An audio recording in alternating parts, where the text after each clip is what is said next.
सभी दर्शकों का स्वागत है इस दूसरे भाग में। जो दर्शक ये भाग देख रहे हैं वो जाकर पहले वाला भाग देख सकते हैं। पहले वाले भाग में हमने चर्चा शुरू करी थी कि हाल ही में एक घटना हुई। जो भारत के नए चीफ जस्टिस बने, माननीय श्री बी आर गवई जी, उन्होंने कहा कि भाई मेरा प्रोटोकॉल जो है ना, मेरा मेंटेन नहीं किया, मेरे को लेने नहीं आए। जो महाराष्ट्र सरकार के आला अफसर जिनको आना था प्रोटोकॉल के हिसाब से, जिसमें डीजीपी और चीफ सेक्रेटरी शामिल थे, इस पे हमने चर्चा शुरू करी थी।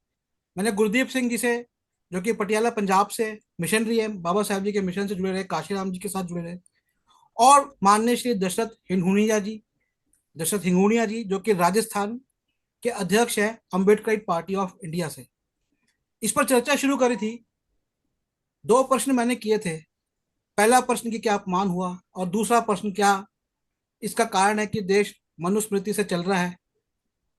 गुरदीप सिंह जी ने कहा कि भाई ये तो निरंतर बाबा साहेब जी के समय से होता रहा, ऐसे में गवई जी को तो इस्तीफा दे देना चाहिए। और जहां तक मनुस्मृति की बात है कि मनुस्मृति तो डॉक्टर अंबेडकर जी ने 1927 में जला दी, 28 में। तो इतने साल पहले, लगभग 98-99 साल पहले वो जला दी, तो वो तो ये करते रहेंगे। लेकिन अब ये आपके ऊपर है कि क्या करना चाहिए। हालांकि दशरथ हिंगूनिया जी का ये मानना है कि क्योंकि अब तक सिर्फ दो ही चीफ जस्टिस चुने गए 52 में से, तो उनको रहना चाहिए, कुछ काम करना चाहिए। लेकिन हाँ, ये भी उन्होंने माना, गुरदीप सिंह जी की बात, कि वह सही कह रहे हैं कि आज तक इतने सांसद चुने गए लेकिन काम कोई ने करता नहीं है। तो मैं अब ये प्रश्न माननीय गुरदीप सिंह जी से पूछता हूँ। लेकिन मैं प्रश्न पूछूं उससे पहले मैं फिर से एक बार सब दर्शकों को बताना चाहूंगा कि ये जो कार्यक्रम है ये खास कार्यक्रम है, क्योंकि 8 अगस्त 1930 को सबसे पहली बार हुआ कि भारत की सारी शेड्यूल कास्ट एक हुई, एक फेडरेशन बनी। और इस घटना को 2030 में 100 साल हो जाएंगे। तो ये अगले 5 साल बहुत महत्वपूर्ण है, और मैं चाहता हूं कि हर 8 अगस्त को, अगले इस साल से अगले 5 साल तक, इन 6 सालों में हम कोई ना कोई कार्यक्रम करें। तो इसके लिए आप मुझसे संपर्क कर सकते हैं। मेरा नंबर है 8527533051, 8527533051, और एक और नंबर है 8851188170। तो मैं प्रश्न करता हूं गुरदीप सिंह जी से। सर, जैसा कि पिछले वीडियो में दशरथ सर ने कहा कि अभी तक तो ठीक से प्रजातंत्र स्थापित नहीं हुआ है, ऐसे में जरूरी है कि ज्यादा से ज्यादा लोग जाते रहे। आपका हालांकि एक मामला आपका कहना जो है मैं मानता हूँ। मैं आपके काफी सारे इंटरव्यू कर चुका हूँ, और सच बताओ तो दिल से मैं भी बड़ा दुखी हूँ। आप गिने चुने दो लोग हैं जो कि आ जाते हैं, मैंने कई फोन करता हूँ, लोग वार्ता के लिए भी नहीं आते। लेकिन फिर भी हमें चाहिए कि लोग सरकार में जाकर बैठे। इस पर आपका क्या कहना है? यार, बात ये है आपका ना। एक्चुअली क्वेश्चन अधूरा होता है। बात समझना, हमारी बात समझना। अब सवाल तक किया आपने, नहीं, मेरा क्वेश्चन ये लेकिन मैं क्लियर कर देता हूँ। क्वेश्चन वो ये है, जैसे एक आपने नहीं पहले कहा। नहीं, नहीं, सुनो, मैं फॉलो समझ रहे हैं, मैं सुनो, अब सुनो। हमारा 47 से लेके आज तक हम लगभग 75 साल कवर कर चुके हैं। लेकिन पॉलिटिक्स चल रही है एथोराइज, क्योंकि जितनी हमारी रिजर्वेशन है, हमारे नेतागण भी चलते रहे, बनते रहे, एमएलए एमपी बनते रहे, ओहदे भी बनते रहे। हम चाहते हैं हम सभी लोग, देखो कोई माने ना माने, हम हमने बेशक जॉब छोड़ा, हमने स्ट्रगल किया, पहले भी किया, आज भी कर रहे हैं, कल को भी करेंगे। पर जब हम कैलकुलेशन करते हैं, कंपेरिजन करते हैं इन लोगों के, तब फिर इन लोगों का कसूर कम कम है, हमारा ज्यादा है। देखो, एक डिस्क्रिमिनेशन करता है, एक उसको सहता है। आपने कितने, क्योंकि मैं पहले भी बताया भी आप सोशल मीडिया का जमाना है, सब सब हर बात का सभी को सबको पता चलता है।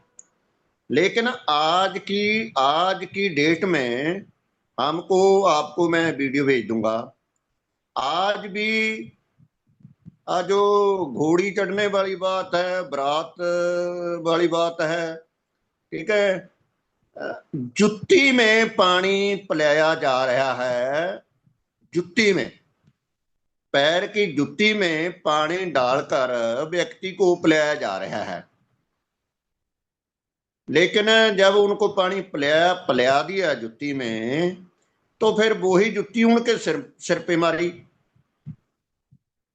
अगर आपके पास कोई नैतिकता बची हुई है, हमारे हमारे आगू चमड़ी पालते हैं, उतना काम करते हैं जितना इनको मतलब सूट करता है।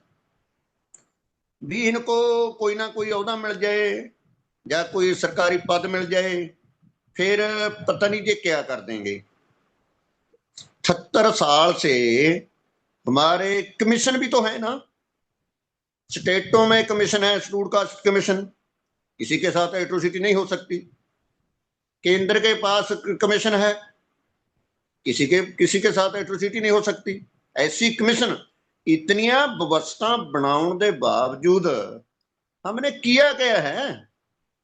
और एक बात और बता दूं, ये भी आपको अच्छी लगेगी, जितने एथोराइज एससी शेड्यूल्ड कास्ट लोग हैं, बेशक जज हैं, बेशक कैबिनेट मंत्री हैं, बेशक ब्यूरोक्रेसी में किसी भी आईपीएस हैं, आईएएस किसी भी पद पर बैठे हुए हैं,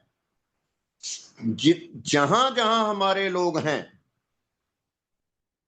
वहां वहां डिस्क्रिमिनेशन ज्यादा है। आप कैलकुलेशन कर लेना, आपके पास समय बहुत होता है। किसी स्टेट में जाओ, जहां भी हमारा आदमी होगा उसको जितना डिस्क्रिमिनेशन वो ज्यादा करता है, लेकिन फिर दूसरे लोग उनको उनकी वाहवाह करते हैं तो फिर खुश होता है। याद रखना, ये इसे को हम मनुस्मृति बोलते हैं। उनको कोई फर्क नहीं पड़ता। आपका आपका एक चीफ जस्टिस बना है, मैं कहना भी जितने 43 जज हैं सभी एससी को बना दो, सभी शेड्यूल्ड कास्ट बना दो, सुप्रीम कोर्ट के जज सभी बना दो, लेकिन आपको इंसाफ नहीं मिलेगा। मेरे साथ खुद हुआ है। वैसे मैं क्या बात बोलूं, हमारे साथ एट्रोसिटी हुआ। हमने जज के साथ दावा किया, जो शेड्यूल्ड कास्ट जज था उसने हमारी उसको रिजेक्ट कर दिया भी ये तो मिसयूज होता है जी। ठीक है, मैं आगे अपील कर दिया। अपील करे तो वो दूसरा जज था, वो जर्नल का था, उसने पढ़ते ही बोल दिया भी ये तो बिल्कुल गलत हुआ है, ये तो एट्रोसिटी इतना डिस्क्रिमिनेशन हुआ है, ये तो अभी उसने जब भी वारंट निकाल दिया भी तो अरेस्ट होना चाहिए। हमने एससी एक्ट लवाया, हमारे हमारे खुद साथ हुआ। इस करके हम इसको कोई बहुत ही बड़ी बात नहीं मानते। ये और लंबा समय चलेगा अगर हम ना सुधरे, हम इस विषय पे इकट्ठे ना हुए। और उसमें देखो, हमारे तो गुरुओं का भी फरमान है भी जुर्म करने वाले से जुर्म सहने वाला बड़ा पापी होता है।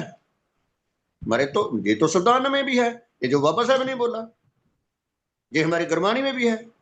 सो हम कैलकुलेट तो करते नहीं, हम कहां खड़े हैं। मैं बोल रहा हूं, अगर मैं बात तो कर रहा हूं, लेकिन जो बात कर रहा हूं उस विषय पे मैं काम नहीं करता। हम तो जो बात कर रहे हैं, जो करते हैं, कहनी और कथनी हमारी तो एक रहती है।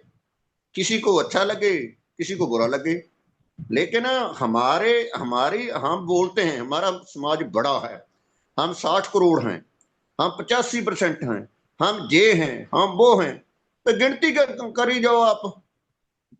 आपकी गिनती, आपकी मेजोरिटी ही आपको उस आपकी मेजोरिटी नीचे, गिनती गिनने की लोड़ नहीं, हमारे कार्य कितने करते हैं, लड़ने वाले कितने हैं, बोलने वाले कितने हैं। आपने बोल दिया भी हमको कोई इंटरव्यू देने भी नहीं आता, हम फोन करते हैं समाज के लोगों को। आप ही फिर ये भी एक विषय है, आपकी बात में ही बात निकल रही है। आप इतनी कल्पना करते हो, आप बोलते हो हम इतनी कोशिश करते हैं भी हमको चंद लोग मिलते हैं, फिर बस यही बात है।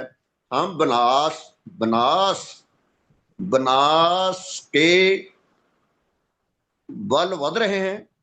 हमारा जो आने वाला फ्यूचर है वो अच्छा नजर नहीं आ रहा, क्योंकि इन लोगों को तो साम दाम दंड पे जिनकी लाठी उनकी बहस, वो तो सब कुछ करेंगे।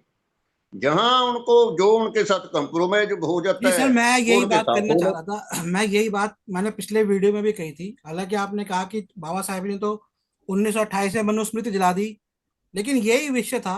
मैं आपको बताता हूँ, मैंने मनुस्मृति के ऊपर पिछले 16 सालों में कभी कोई वीडियो नहीं बनाया, मैंने कभी नहीं बनाया। लेकिन हाल ही में मैंने देखा कि मनुस्मृति को फिर से पुनर्स्थापित करने का प्रयास करा जा रहा है। हमारे देश में एक आवाज हो रही है, हिंदू राष्ट्र हो। मुझे उससे भी कोई मतलब नहीं है, लेकिन बात मुझे तब बुरा लगा कि जब इन सब के बीच में सिर्फ डॉक्टर अंबेडकर जी को बुरा बना दिया जाता है। तब जाके मैंने वो पहला वीडियो बनाया, मनुस्मृति किस तरह से काम करती है। और वो भी इत्तेफाक की बात है कि उस समय में डॉक्टर अंबेडकर जी की पुस्तक फिलोसफी ऑफ हिंदुइज्म, हिंदू धर्म का दर्शन पढ़ रहा था। तो यही मैं बात कहना चाह रहा था, और यही मेरा प्रश्न था कि जैसे गवई जी का हुआ, आपने बताया कि भाई शेड्यूल कास्ट का जज आपको न्याय नहीं दे रहा, लेकिन जो गैर शेड्यूल कास्ट है वो न्याय दे रहा है। तो यही तो सर मैं प्रश्न पूछना चाह रहा था कि मनुस्मृति तो लागू है, एक तरफ संविधान चल रहा है, लेकिन जो मानसिकता है मनुस्मृति की वो लागू है। उसी के कारण जस्टिस गवई को उनका आदर सत्कार नहीं मिला। उसी के कारण जो एक जज है, मैं आपके पास आता हूं, पर एक एक मैं एक आता एक, हूं एक आपके मिनट पास उसी के एक कारण। मिनट मेरा, एक मिनट, मेरा कहने का भाव ये नहीं है। मेरा कहने का भाव आपके ये कहने है की भी बात नहीं है। नहीं नहीं, बात सुनो, एक सेकंड। जज जो होता है उसने जज करना होता है, वो एक व्यक्ति नहीं सर मैं होता। वही कह रहा हूँ, उसने कॉन्स्टिट्यूशनल, सही और देखिए झूठ डॉक्टर को अंबेडकर जी देखना ने एक होता बात है। कही है कि कॉन्स्टिट्यूशनल मोरालिटी जो संविधानिक नैतिकता है, और संविधानिक नैतिकता यह है कि भाईचारा, सेक्युलरिज्म, धर्मनिरपेक्षता। लेकिन धर्म के अंदर शूद्र, अंत्यज, ओबीसी, शेड्यूल ट्राइब और शेड्यूल कास्ट, इन तीन वर्गों के खिलाफ जब दूसरे ही पहले अध्याय के श्लोक से जब वो पूरी मनुस्मृति कहती है कि भैया ये इनके खिलाफ है, तो ऐसे में जब पूरी मानसिकता अगर 2000 साल से दिमाग में है, तो वो सिर्फ लिखित रूप के होने से नहीं जाएगी, उसका प्रेशर कहीं ना कहीं बनता रहता है। इसी प्रेशर के ऊपर मैं दशरथ सर आपसे पूछना चाहता हूँ कि ये प्रेशर काम करता है। राजस्थान में तो हाई कोर्ट में बहुत सालों पहले मनु की मूर्ति पे लगाई गई। तो आप इस बारे में कुछ बताएंगे कि किस तरह से काम करता है प्रेशर, आपका कोई अनुभव हो? देखिए क्योंकि जो पानी की जब आपने हम बात बताई ना कि जूते में पानी, और ये सब चीजें मनुस्मृति से ही चल रही हैं। नहीं, बिल्कुल देखिए, मनुस्मृति एक तरह से डिस्क्रिमिनेशन पर आधारित है, जाति व्यवस्था पर आधारित है। ये कुछ वर्गों को जो है विशेष अधिकार देती है और बाकी लोगों को जो है ये अधिकारों से वंचित करने का काम है मनुस्मृति करती है। तो मनुस्मृति का जो आधार है कहीं ना कहीं पर, यानी कि एक तरह से वो मानसिकता आज भी उनके दिमाग में काम करती है, जैसा कि जस्टिस गवई ने कहा और बताया उन्होंने, और उनके साथ में घटा भी है कि एक्चुअल में जो प्रोटोकॉल था उस प्रोटोकॉल का अखिलेश पालन यादव, नहीं हुआ। अखिलेश यादव जब उन्होंने पद छोड़ा, तो उनका गंगा जल से और शायद गौमूत्र भी इस्तेमाल किया होगा, उससे उनका ऑफिस धुलवाया गया। शूद्र और हाँ बिल्कुल। जो शूद्रों के अंदर जो कायस्थ है, भारत के कायस्थ है, भारत के जो यादव है, इन्होंने बहुत सारे मुकदमे किए और कचहरियों में, कुछ कचहरियों में कह दिया कि आप शूद्र हो, कुछ में कह दिया कि नहीं आप क्षत्रिय हो। यही मराठाओं के साथ हुआ। तो वही मैं नहीं जानना चाह रहा बिल्कुल, था कि वो, वही क्योंकि ये सारी बातें नहीं, मनुस्मृति से निकल के आ रही हैं। बिल्कुल ये बातें मनुस्मृति से निकल के आ रही। आप दूर क्यों जाते हैं, अभी राजस्थान की घटना है। राजस्थान में नेता प्रतिपक्ष है वो टीकाराम जूली है, कांग्रेस के हैं। और ये कोई अलवर में किसी एक मंदिर में गए थे। तो वहाँ के पूर्व विधायक है ज्ञानदेव आहूजा, बीजेपी से हैं। तो बीजेपी के विधायक ने वहां पर मंदिर में जब ये टीकाराम जूली वहां पर चले जाते हैं, उस मंदिर को गंगा जल से धोते हैं। और फिर जो है मैंने इसके खिलाफ है वो मैंने एक लेटर लिखा था, मैंने राजस्थान सरकार को, मुख्यमंत्री को मैंने लेटर लिखा। और मैंने बताया कि किस प्रकार से आपकी जो सरकार है वो जातिवादी मानसिकता से ग्रस्त होकर, और जो है आपके एमएलए जो है आपके विधायक हैं इस प्रकार के एक नेता प्रतिपक्ष के खिलाफ, जो कि वो एक एससी का व्यक्ति है, और इस प्रकार का जो है वो उसकी ऐसी उसकी मानसिकता रहती है। तो क्या बीजेपी इसके खिलाफ जो है कोई अनुशासनात्मक कार्रवाई करेगी? हालांकि बाद में उस ज्ञानदेव आहूजा को उसकी बीजेपी की प्राथमिक सदस्यता से निष्कासित कर दिया गया, उनसे जवाब भी मांगा गया, लेकिन कोई आगे कार्रवाई नहीं हुई। और मैंने सवाल केवल इनसे नहीं, मैंने कांग्रेस से भी सवाल पूछा कि क्या कांग्रेस भी यानी कि एक तरह से इस मुद्दे को जो है संसद से सड़क तक लेकर जाएगी? तो ये सवाल यानी कि एक तरह से मैंने कांग्रेस से भी पूछा। अब रही बात यानी कि एक तरह से कि क्या इनके खिलाफ आंदोलन करने से क्या प्रेशर बनता है? तो प्रेशर तो बिल्कुल निश्चित रूप से प्रेशर बनता है, और इसी प्रेशर की वजह से देखिए आज पूरे वर्ल्ड में डेमोक्रेटिक कल्चर है वो इस्टेब्लिश हो चुका है। अब ये आज के 1000 साल पहले की, 2000 साल पहले की मनुस्मृति को वापस लाने की बात करते हैं, तो कहीं ना कहीं पर वर्ल्ड में डेमोक्रेटिक कल्चर है वो उसको अडॉप्ट नहीं करता, उसको एक्सेप्ट नहीं करता। और यदि ये इस प्रकार से इस ऐसी उलूल जुलूल हरकतें भी यदि कहीं ना कहीं पर करते हैं, तो इससे देश की छवि भी गिरती है। और न केवल देश की छवि गिरती है, बल्कि इसके साथ साथ में यानी कि एक तरह से उनकी मानसिकता के ऊपर भी प्रश्न चिन्ह लगता है कि ये जो लोग हैं यानी कि मतलब आदमी को, जानवर को छूने से आदमी अछूत नहीं होता, लेकिन एक इंसान के छूने से अछूत हो जाता है। इनके जो धर्म ग्रंथ है वो जिस प्रकार से डिस्क्रिमिनेशन करते हैं, जिस प्रकार से उसमें गालियां हैं वो भरी हुई है, ये बातें अपने आप में यानी कि एक तरह से उसको ये लोग स्टेब्लिश करना तो चाहते हैं लेकिन कर नहीं सकते। अब इसलिए हम लोगों को जो है वो विशेष रूप से जो है संवैधानिक रूप से हमें अपने आप को तैयार करना चाहिए। हमें हमारी जो काबिलियत है उसको भी इस कदर यानी कि एक तरह से तैयार करना चाहिए, इस कदर हमें बढ़ाना चाहिए कि जो है वो इनकी ऐसी उलूल जुलूल हरकतें हैं उनका हम माकूल रूप से हम जवाब दे सकें। और जब तक हम खुद एम्पावर्ड नहीं होंगे, मजबूत नहीं होंगे, तब तक इनको जवाब भी नहीं दे पाएंगे। देखिए बाबा साहब डॉक्टर अंबेडकर ने जब संविधान बनाया था, तो संविधान बनने से पहले चाहे एससी हो, चाहे एसटी हो, चाहे ओबीसी हो, ये अपने आप में जातियों में विभक्त थे और कमजोर थे। लेकिन जब संविधान बनाया तो संविधान बनने के साथ में ही शेड्यूल कास्ट बना, शेड्यूल ट्राइब्स बना, ओबीसी है वो बना। यानी 3 वर्ण है वो नए, यानी कि एक तरह से जो मनुस्मृति में जिन 4 वर्णों की बात कही गई है, ब्राह्मण क्षत्रिय वैश्य और शूद्र, संविधान में वो 4 जो है क्लास बन जाते हैं, जिसमें जनरल क्लास हो गया, एससी और एसटी और ओबीसी ये भी क्लास हो गए। तो क्लास के रूप में जब हम जो है संविधान हमें आइडेंटिफाई करता है तो हम एम्पावर्ड हो जाते हैं, क्योंकि एससी है वो अपने आप में क्लास हो गया, एसटी अपने आप में क्लास हो गया, ओबीसी अपने आप में क्लास हो गया। और ये क्लास के रूप में जब हम इकट्ठे रहते हैं तब तो हम एम्पावर्ड रहते हैं। लेकिन यदि हम जातियों के रूप में यदि हम बढ़ते हैं तो निश्चित रूप से यानी कि एक तरह से हम जो है वो कमजोर होते हैं। तो हमें जातियों में बंटने के बजाय हमें क्लास के रूप में जो है वो हमें अपने आप को स्थापित करना चाहिए, और उसी रूप में हम है वो एम्पावर्ड भी होंगे। और इसके साथ साथ में इनकी जो भी बदमाशियां हैं, जो भी डिस्क्रिमिनेशन हैं, जो भी यानी कि एक तरह से जातिगत सामाजिक जो भेदभाव हैं, इनका मुकाबला हम बेहतर तरीके से कर पाएंगे, और जो है हम अपने आप को सशक्त है वो बना भी पाएंगे। जी, गुरदीप सिंह जी, मैं आपसे पूछना चाहता हूँ, आपको शायद याद होगा जब परवेज मुशर्रफ भारत आए थे तो उन्होंने मुद्दा उठाया था कि भारत अपने जो शेड्यूल कास्ट है, अपने दलित जो हैं, उनका ठीक से उनके साथ डिस्क्रिमिनेशन करता है, जिसमें भारत सरकार ने काफी आपत्ति उठाई थी। इस समय हमने देखा कि भारत और पाकिस्तान के बीच में कॉन्फ्लिक्ट है, और हमारी एक टीम भारत की वो विदेश में दौरे करने पर जा रही है ताकि अपनी बात रखे। अगर ऐसे इंसिडेंट होते हैं भारत में, निरंतर न्यूज में ऐसी चीजें आ रही हैं, और जब चीफ जस्टिस के साथ भी ऐसी बात हुई है, तो आपको नहीं लगता है कि इससे भारत की साख को भट्टा बैठेगा?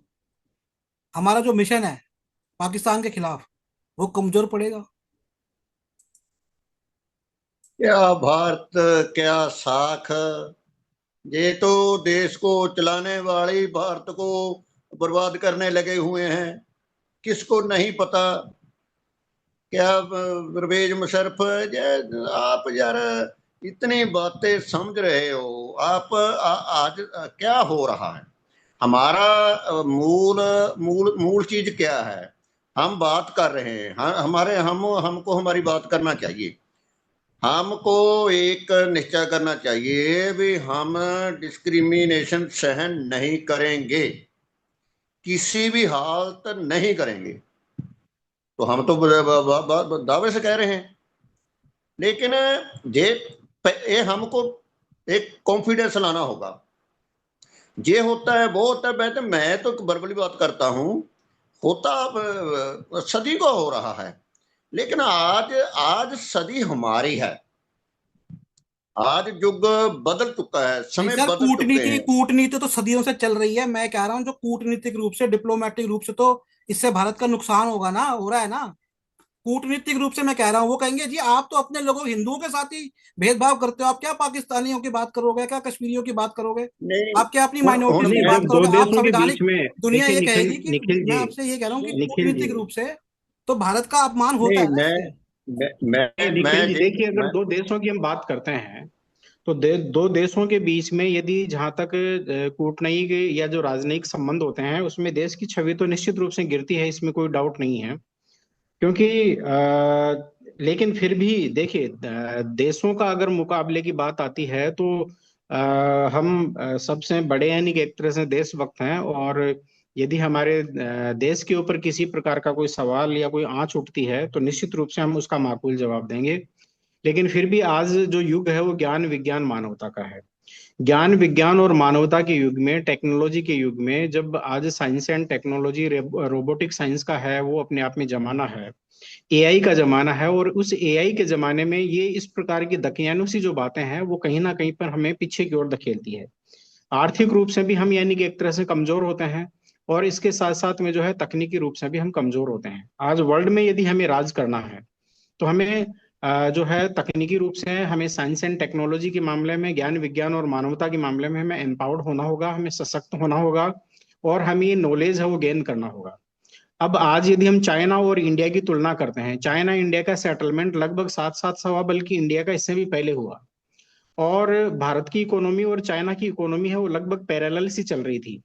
लेकिन 1970 के दशक के बाद में धीरे धीरे वहां पर जो है वो परिवर्तन आने लगा, और 90 के दशक के बाद में उन्होंने साइंस एंड टेक्नोलॉजी के मामले में जिस प्रकार से आज प्रोग्रेस की है, आज उनकी इकोनॉमी है वो हमारे से, इंडिया से 5-6 गुना ज्यादा हो गई है। यानी आज यानी कि एक तरह से 18-18.5 ट्रिलियन डॉलर से ज्यादा की यानी कि एक तरह से जो है चाइना की जो नहीं है मैं, इकोनॉमी लेकिन है वो, सर जीडीपी है वो हो मैं गई ये है। बात अर्थव्यवस्था से नहीं, कूटनीतिक रूप से एक छोटा देश भी कई बार सफल होता है। ये हमारी, हमें कूटनीतिक रूप से विफल करेगा ना। खाली यही तो मुद्दा नहीं रहेगा, हमारे और भी मुद्दे रहेंगे। पूरा कूटनीतिक बीबीसी रूप से आके बिल्कुल निश्चित रूप जी। से, देखिए कूटनीतिक रूप से जब ये बात एक कोई दूसरा देश अगर हमारी सिस्टम के ऊपर, हमारी व्यवस्था के ऊपर उठाता है तो कहीं ना कहीं पर यानी कि एक तरह से ये उस सरकार का फेल्योर माना जाना चाहिए। और वैसे यदि आप पिछले 10-11 नहीं या यही 12 मैं, हाँ सालों का यही अगर मैं, आप ये इस इतिहास पे आप, उठाकर देखते हैं तो कूटनीतिक रूप से फेल्योर ही मानना चाहिए कि प्रत्येक मोर्चे के ऊपर वैदेशिक मामलों में जो है भारत सरकार है वो नाकाम और विफल है वो ज्यादा हुई है। और कहीं ना कहीं पर यानी कि एक तरह से जो है कई बार ऐसा देखने को मिलता है कि जो पाकिस्तान जो चाहता है उस तरीके से यानी कि एक तरह से जो है भारत है वो रिएक्ट करता है। और कहीं ना कहीं पर यानी कि एक तरह से ये भी देखने को मिला है कि पाकिस्तान वो करवाने में यानी कि एक तरह से सक्सेसफुल हो जाता है जैसा वो चाहता है, और वैसा रिएक्शन है वो भारत सरकार या भारत के द्वारा है वो दिया जाता है। तो ये अपने आप में भारत का ये फेल्योर किताब है मैं पढ़ रहा हूँ, वो। आइडिया ऑफ जी। पाकिस्तान। आपने तो शायद नहीं पढ़ी होगी, लेकिन बड़े ताज्जुब की बात है, ये एक अमेरिकन स्कॉलर द्वारा लिखी गई है, स्टीफन फिलिप कोहेन। और जो आपने कही है ना, एकदम इन्होंने यही कही है, पाकिस्तान वो करवा लेता है। एक स्टेटमेंट मैंने इसमें उनकी पढ़ी है कि पाकिस्तान सफल हो हम्म। जाता है भारत से वो करवाने में जो भारत चाहता है। गुरदीप सिंह जी कुछ कह रहे थे, मैं गुरदीप सिंह जी पे आता हूँ, फिर आप। जी जी जी। मैं तो ये कह रहा था भी जब हमको विषय पे रहना चाहिए। हमारा विषय तो सम्मान का, चीफ गेस्ट का, अपने विषय हमारा क्या होता है। हाँ, आप कहाँ कहीं बात ले जाते नहीं हो। सर, मैं आपको प्लीज ऐतिहासिक इसका। में एक सेकंड बस एक सेकंड दीजिए, मैं आपको एक ऐतिहासिक रूप से एक बात बता देता हूँ। जब ब्रिटिश सरकार भारत में थी और ब्रिटिश सरकार जब यहाँ पर सत्ता चला रही थी, तो पूरी दुनिया ब्रिटिश सरकार से पूछती थी कि आप भारत में क्यों हो, भारत के लोग तो अपनी आजादी खुद लेके चला सकते हैं। तो ब्रिटिश सरकार पूरी दुनिया में ये कहती थी, खास करके जो भारत में जातिवाद है, छुआछूत है, हम उनको सुधारने के लिए, उनको सही करने के लिए भारत में हैं। तो ये मुद्दा अब का नहीं है, 100 साल पुराना नहीं है, 200 साल पुराना मुद्दा है, और ये पूरा वैश्विक मुद्दा है।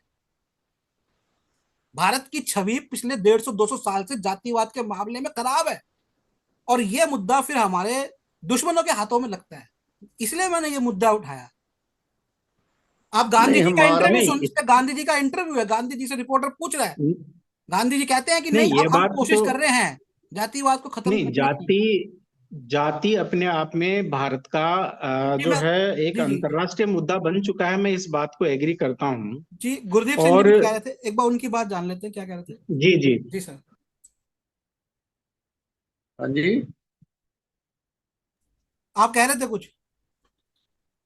मैं सर ये कह रहा हूँ भी जो देखो, हम भारत देश है हमारा, ठीक है, हम भारत देश के लिए कुछ भी करने के लिए तैयार हैं।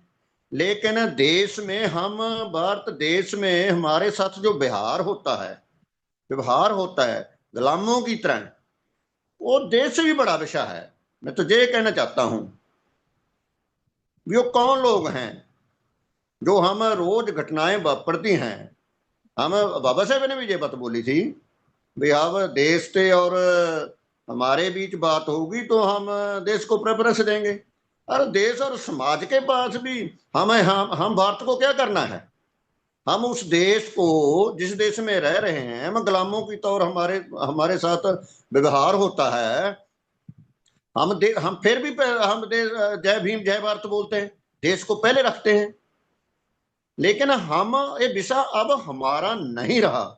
हमको इस देश का वारस बनना होगा, सभी को भारत के साथ जोड़ना होगा, ये गुलामी को तोड़ना होगा।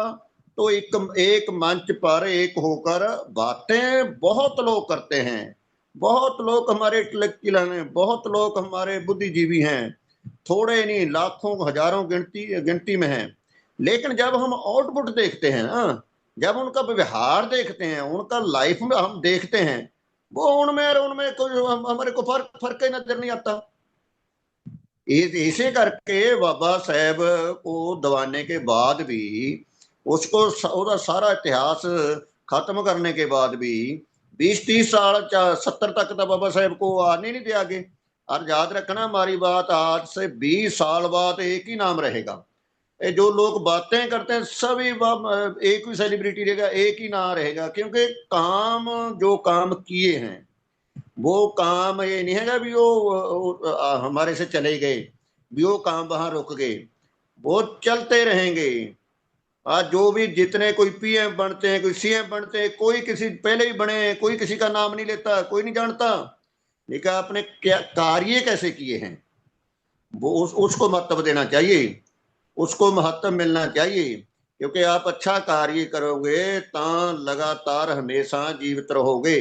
आपको पहले जमीर की बात बताई थी ना मैंने, ये जमीर का मैटर है। हम हुण देखो क्या हमारा, हम बातें करते हैं, हुण एक चीफ जस्टिस के साथ ऐसा हुआ है, तो जब हमारे राष्ट्रपति ज्ञानी जैल सिंह के, उनके साथ भी हुआ था, अपने कोविंद राम जेडे राष्ट्रपति थे उनके साथ भी हुआ था। लेकिन ना तो हम कोई एजिटेशन करते हैं, ना हम कोई ज्यादा मीडिया में आते हैं। हम गा रहे हैं, हमारे साथ ऐसा होता है, हमारे साथ ऐसा होता है। लेकिन ये विषय जितना आपके साथ होगा ना, अगर नहीं होगा तो आप अवेसले रहेंगे, आप आगे नहीं बढ़ोगे। आप जितना आपको छेड़ा जाएगा, आपके साथ जितनी डिस्क्रिमिनेशन होगी, आपके पास अणख है, जमीर है, जितना आपके पास जुर्म होगा, आपको उतना ही आगे बढ़ना होगा। याद रखना हमारी बात। तो फिर अगर इसको परमानेंट खत्म करना है तो, नहीं तो हमारी पीढ़ियां दर पीढ़ियां इसको हंडाती चली जाएंगी और भुगतती चली जाएंगी। जी दशरथ जी, आप कुछ कह रहे थे, आप अपनी बात।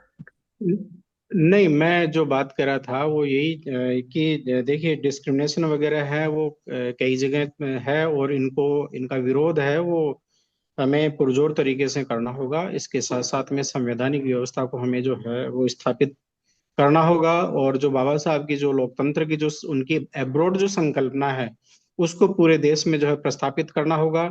और एफईटीपी जो चुनावी व्यवस्था है इसके स्थान पर यानी कि एक तरह से मिक्स सिस्टम हमें लाना होगा। इलेक्टोरल रिफॉर्म है वो कंप्लीट इलेक्टोरल रिफॉर्म लाना होगा।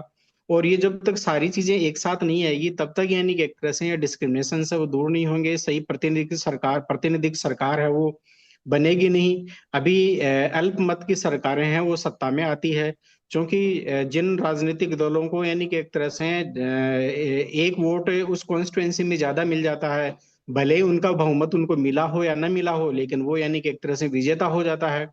तो 25% 30% वोटों के साथ में यानी कि एक तरह से ये जो सरकारें हैं वो सत्ता का संचालन कर रही है। अल्पमत की जो है सरकारें हैं वो सत्तारूढ़ है। तो एफपीटीपी के साथ साथ में यानी कि एक तरह से पीआर सिस्टम है वो भी लाना चाहिए। और पीआर सिस्टम के तहत यानी कि एक तरह से जो अच्छी और जो सच्ची जो सर, ये जो पॉलिटिकल आपने पार्टियां बताया हैं, अच्छे जो एफटीडीपी और लोग हैं। पीआर जो सिस्टम आप बता रहे हैं, तो दर्शकों को ये समझ नहीं आएगा, थोड़ा सा हिंदी में समझा दीजिए थोड़ा सा, ये है क्या सिस्टम? हाँ हाँ, पीआर सिस्टम मतलब प्रोपोर्शनल रिप्रेजेंटेशन सिस्टम, जिसको हम आनुपातिक प्रतिनिधित्व प्रणाली कहा जाता है। एक्चुअली भारत जैसा जो विशाल यानी कि एक तरह से लोकतांत्रिक देश है, विशाल जनसंख्या वाला देश है, सबसे ज्यादा जनसंख्या वाला और विश्व का सबसे बड़ा लोकतंत्र जो है हम कहते हैं अपने आप को वो देश है। तो हमारी जो चुनावी व्यवस्था है वो मिक्स सिस्टम पर आधारित होनी चाहिए, जिसमें आधी सीटों पर जो चुनाव है वो में एफपीटीपी यानी first part the post system, जिसमें एक कॉन्स्टिट्युएंसी से एक कैंडिडेट जीतता है, उसको एफईटीपी सिस्टम है वो बोला जाता है। तो एक तो वो तो होना चाहिए। इसके साथ साथ में पीआर सिस्टम यानी कि एक तरह से आनुपातिक प्रतिनिधित्व की व्यवस्था का जो है ना सिस्टम है वो भी हमें लाना चाहिए।